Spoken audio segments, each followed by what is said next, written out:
Welcome to EPG Pathshala. This is your module on My Antonia written by Willa Cather. I am Shurmila Mujumdar, Associate Professor, Department of English, University of Kalyani, West Bengal.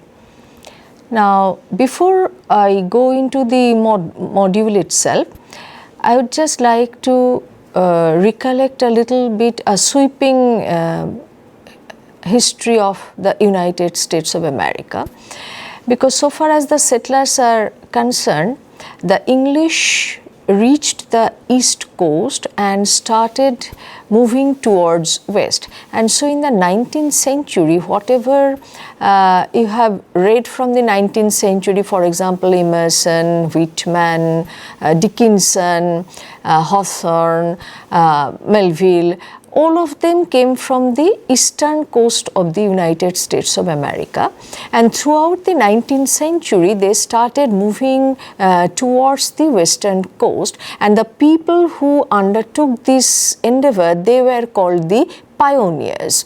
Now, you know, pioneer is somebody who does some path-breaking work, that is the lexical meaning of the word. But in the American context, the pioneers are the people who started from the east, moved towards the western coast of the United States of India, and thereby clearing grounds for primarily English settlers to expand their hold on the land of United States of America. And you will have to remember that in 1890, the frontiers, as they were moving towards the western coast, they were clearing frontiers, and so in 1890 the frontier was officially declared closed. Now, you see, this is a novel written by somebody who does not come from the eastern coast of the United States of America. She was born and brought up in Virginia and Nebraska, which used to be described as the Wild West. I don't know how many of you are actually familiar with a subgenre of cinema which is called the Western.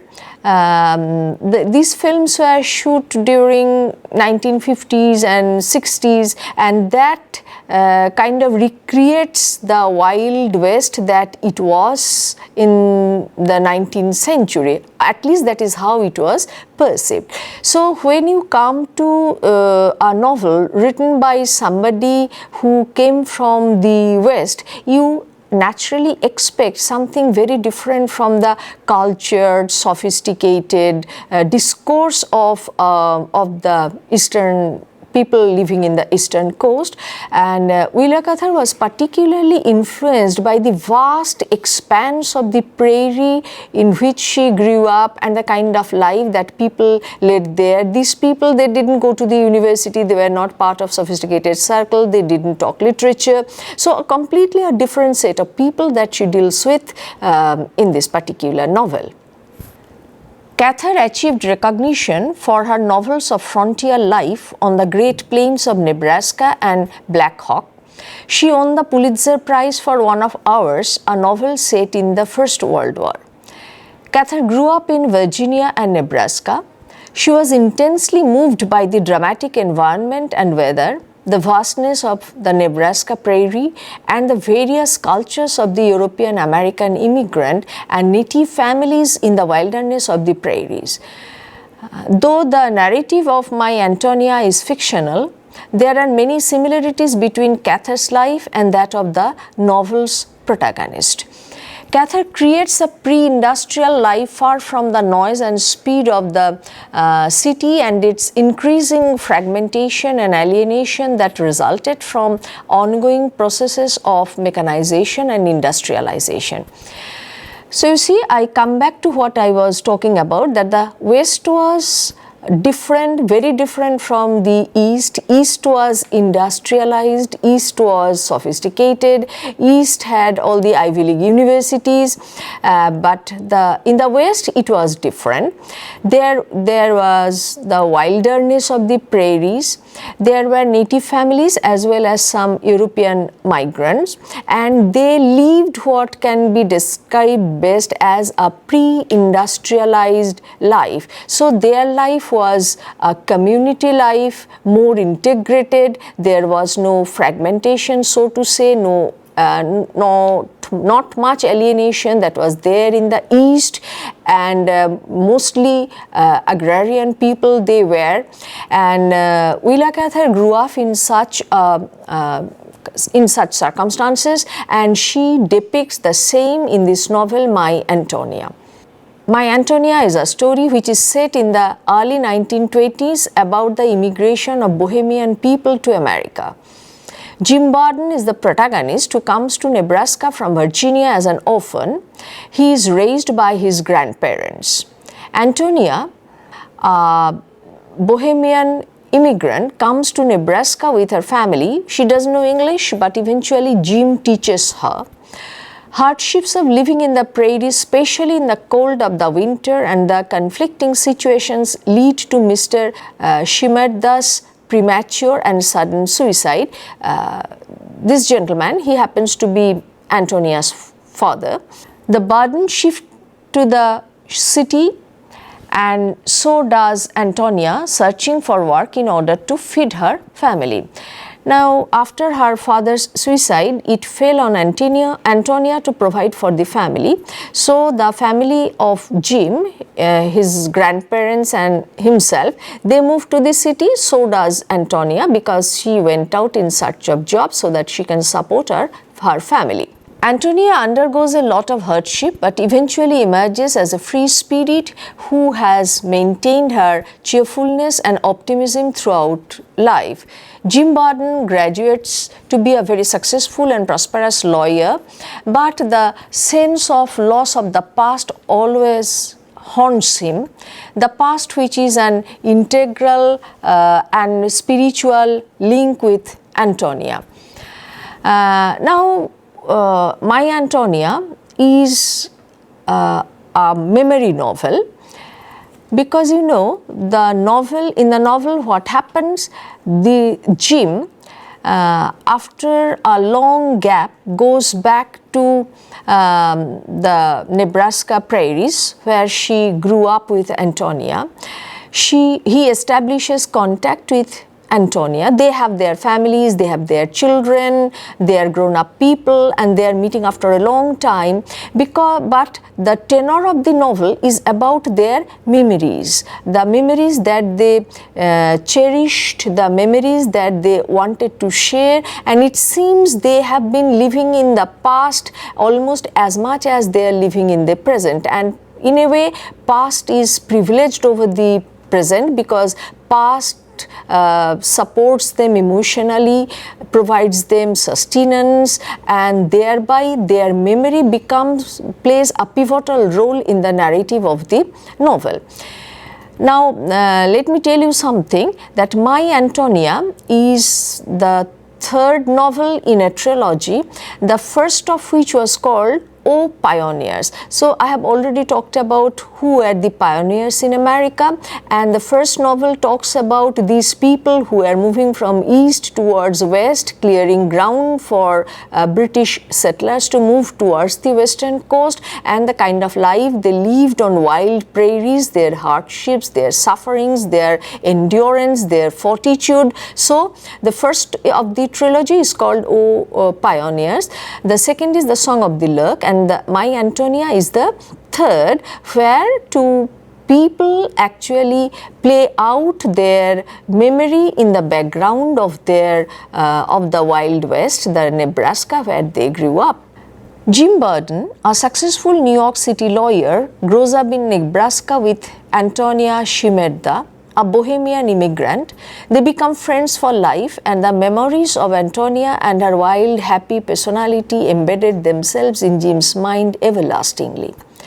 Antonia Shimerda has an inner resilient strength that drives her to succeed and helps her survive adversity. Like the plow, she symbolized the invincible pioneer spirit, besides having the qualities of warmth, generosity, and earthiness. Lena Lingard symbolizes the modern emancipated woman who exists in her own right. Mrs. Burden is Jim's grandmother, a very helpful and concerned person who cares for her family, friends and neighbors.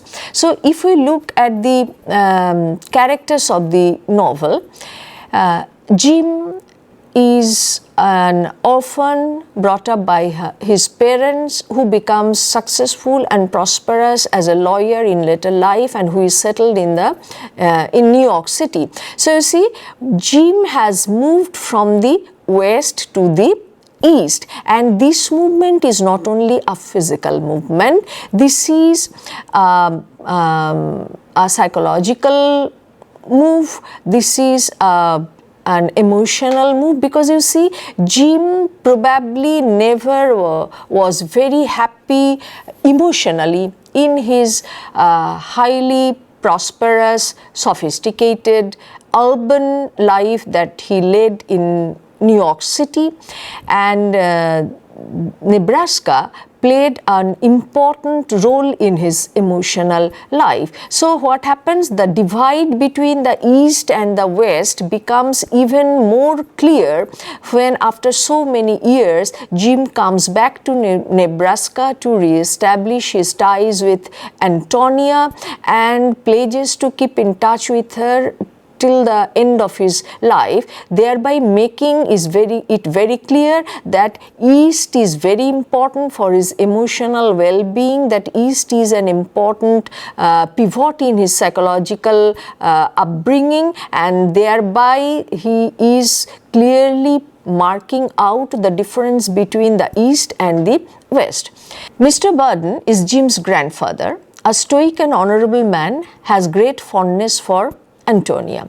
So Mr. Burden is a man in the Wild West who is not sophisticated, not urban so to say, but he is a warm person. He is dependable, he is an honorable man who cares for his family, who cares for, like his wife, cares for his neighbors, and because he is committed to the value of community life, he represents the West and clearly marks out the difference between people who belong to the American West and the people who belong to the American East. Because you know, if you remember, novels which were written about 50 years before My Antonia, written by people living on the East Coast and writing in the realistic tradition of American novel, you will find there are so many novels centered in the urban cities of America, and they are all regretting the loss of values because of industrialization, because of mechanization. So in the East it was a phenomenon to reckon with even in the 1860s and 1870s, the fallout of industrialization. But even in the 1920s, just after the novel was published, it was still not such a big issue because people were still agrarian, living in a community, believing in an old world value system. Mr. Shimedda is Antonia's father, who migrates from Bohemia with family but loses hope and the will to defy circumstances, commits suicide, thus slipping his responsibilities as the head of a family onto Antonia. Now, you see, they are Bohemian, non-English speaking German people who migrated to the United States of America during the time of the First World War. So you see, what was happening in Germany, that these people were fleeing their motherland to come to America. There are two things to it. One is America was looked up to as a land of freedom where people can live their own life, they can be safe and secure, and it is obvious that they perceived their motherland, Germany, as not being so safe for them. So Mrs. Shimedda, a poor, underprivileged, complaining woman whose only solace is Antonia's will. So a very ordinary Hazif who depended on her husband and who didn't have much of a life of her own, and because she was hugely inconvenienced by this shift from Germany to the United States, and because her husband committed suicide, there was huge financial trouble, and so when her husband passed away, she started depending on her daughter Antonia. Tiny Soderborn is a friend of Antonia, a hired girl who travels to the far west and earns wealth in the gold rush, but in later life becomes eccentric. Well, you know, if you are familiar with the Charlie Chaplin movie, you know what the gold rush is all about. There is the Stephen Crane novel as well. So what happened, you know, towards the end of the 19th, at the beginning of the 20th century, it was rumored that there are huge gold mines to be excavated in California on the extreme west of the United States of America, and poor people who were not earning enough to sustain themselves, they moved lock, stock and barrel to the west coast, and how they were completely disappointed, how some of the families disintegrated in this passage from Midwest, even east to the west. They are very well depicted both in Crane novel and Chaplin movie. So here is this girl, Tiny, who happened to be a friend of Antonia. She went to the west to make money during the gold rush, but finally becomes an eccentric. That's a fair commentary on the gold rush as well. Cather has inserted an autobiographical element by paralleling her own life with Jim Burden. His migration from Virginia to Nebraska is similar to her childhood happenings. The Shimerdas immigrate from a comfortable Bohemia to the rough, poverty-laden Nebraska. Antonia is optimistic even in the most dire circumstances and struggles throughout her life with hardships, scandals, and the main fact that as a young girl she has to bear with the overbearing male-dominated society. Now, you know, I think there are autobiographical elements in this because Willa Cather is lesbian, and it is jokingly said that she wanted men to be men and women to be men as well.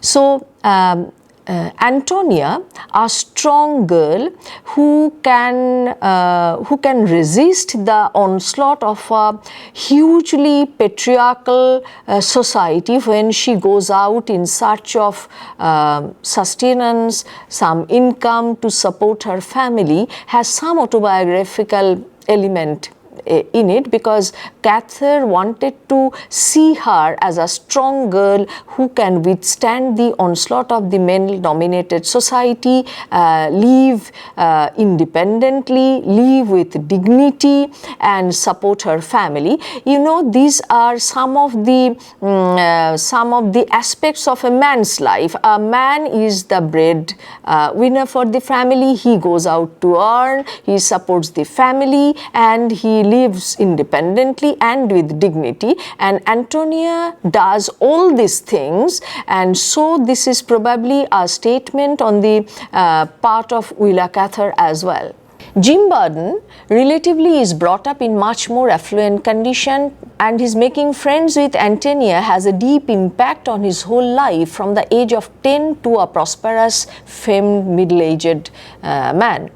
The recollection of the lost past also instills Jim with hope that Antonia has survived and won, and this is the hope which he can count on whenever he comes back home.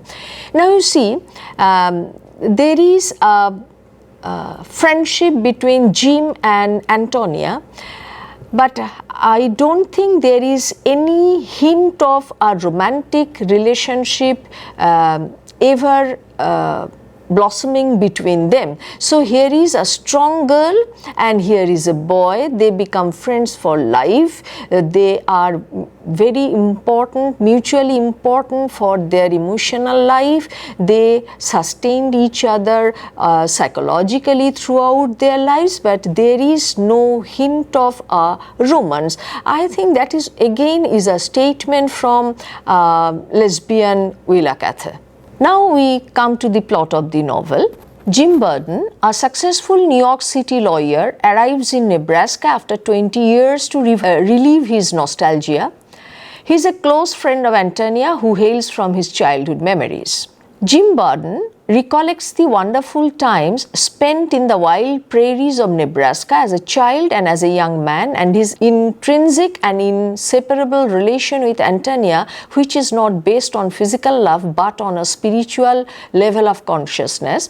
He has always been inspired deeply by Antonia's zeal for happiness and contentment in whatever she does, despite the fact that she is alone in her struggle against the viciousness of the world.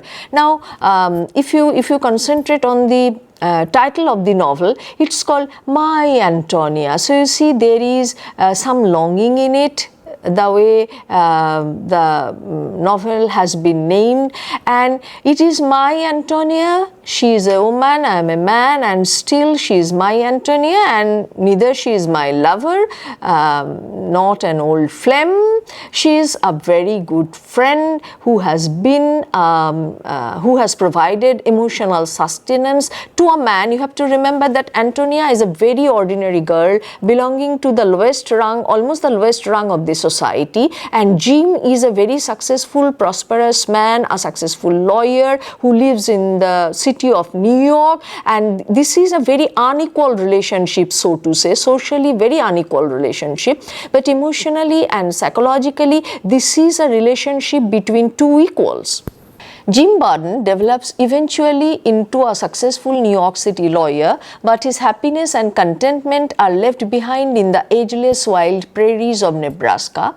He always reminisces the past and is painfully conscious that it will never come back. The only hope that he is left with in the end is that Antonia has sustained herself and has a healthy family of husband and children and is fully accepted the rigors of rural life. So you see, this is a novel of memory, as I have argued earlier. When Jim Burden comes back to Nebraska after 20 years, he had the only hope that Antonia is well, there to receive him warmly. Antonia, what he has lived all these 20 years in the New York City with is his memory of the prairies of Nebraska, his memories of his friendship with Antonia, and now towards the end of the novel he goes back to Nebraska. So it is a travel from the west to the east and from the east to the west, from memory to the present, from the present to the memory, from past to future and back to past, and past becomes as good as present and future in this novel. As the narrative begins, Jim is 10 years old, recently orphaned and on his way to his grandparent in Nebraska. Along with him is a farmhand, Jake Marple, and an immigrant Bohemian family, the Shimeddas. Upon reaching his grandparents, Jim settles down and accompanies his grandfather to greet their new Bohemian neighbors and finds out about their dire and frugal circumstances. Antonia Shimedda is a cheerful, warm, friendly girl who instantly likes Jim. Mr. Shimedda is overwhelmed with disappointment and grief to see that what they had hoped for is actually bad and beneath their standing. He eventually commits suicide. 3 years pass and the Burdens decide to move into town. Jim begins attending school. Soon Antonia also comes to the city in search of a job. She works at the Hurdlings with her new warm personality. She promptly settles down. Lena Lenegard comes to visit her, but Antonia is cautious about befriending her since she has a dubious reputation. Now, if we look at Mr. shimmered, we probably realize one thing, the futility of the American dream. When they left Bohemia to come to the USA, they had great hopes, and his hopes were thrashed, and the impact of which he could not withstand. That is why he was prompted to commit suicide. So there are so many strands of American history which are converging finally in this novel, and the American dream has traveled all the way from the American East to the American West in the form of the gold rush, and how those hopes were belied and how people were devastated as a wrong decision on their part to move from wherever they were to the Californian gold rush in search of great wealth, which were completely denied to them. Antonia also works at the Carters, but she has a horrific experience and she quits. In the meantime, Jim submits himself to a rigorous schedule in preparation for his upcoming university studies. The dancing pavilion brings out the sheltered American daughters as different from the immigrant working girls. The presence of the dance hall upsets the established social order. The same girls who initially held back by barriers of language and wealth applied their strength of character acquired through hardships in order to improve their social status. And this is probably a pattern which repeats itself whenever there are two groups of people, one group comfortably ensconced in their paternal houses, in the security of their social life which have been delegated to them by their forefathers, by their parents, and another group of people who have lost everything, who have been uprooted from their countries and didn't have any comfortable protected life to lead. They become stronger in character, they have fortitude, and so finally the huge social divide between the two groups are somewhat, if not bridged, at least they come closer together, even if as competitors. One of the main themes of My Antonia focuses on the transition from carefree childhood to responsible adulthood, which is enhanced by Jim Burden and Antonia being transplanted to a new landscape and culture. They search for identity, freedom and independence and connections that will help them to discover themselves and their capabilities, while usually young adults lose themselves to isolation, confusion and rebellion. This story of My Antonia emphasizes psychological growth and maturity. So in a way, this is a Bildungsroman. Two people, they grow up into adulthood, they leave their places in the far west of America, and one goes over to New York, other also comes to city. They withstand all the difficulties that they faced in the city and finally become successful in their own way. So this is a novel about childhood, the loss of childhood, the growing up of two people and their journey back to the memories of their childhood to which they cling very tightly.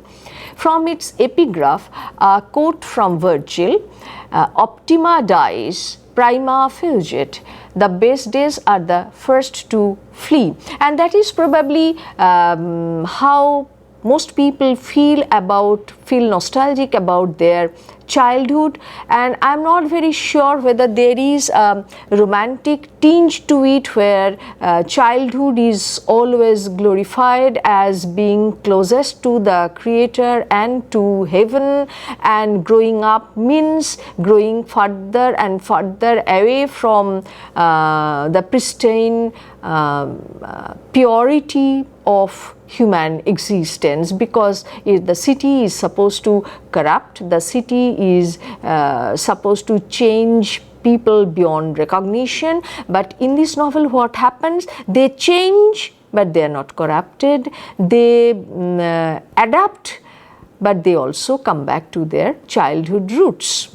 So you have read a novel which is different from the novels you have so far read in your 19th century module, novels written by the Easterners, and here is a novel written by a Westerner, and a very different kind of novel which negotiates several issues like childhood memories, the adaptation of these people to the city life, their growing up, the divide between the East and the West, and you know the East represents certain characteristics and like sophistication,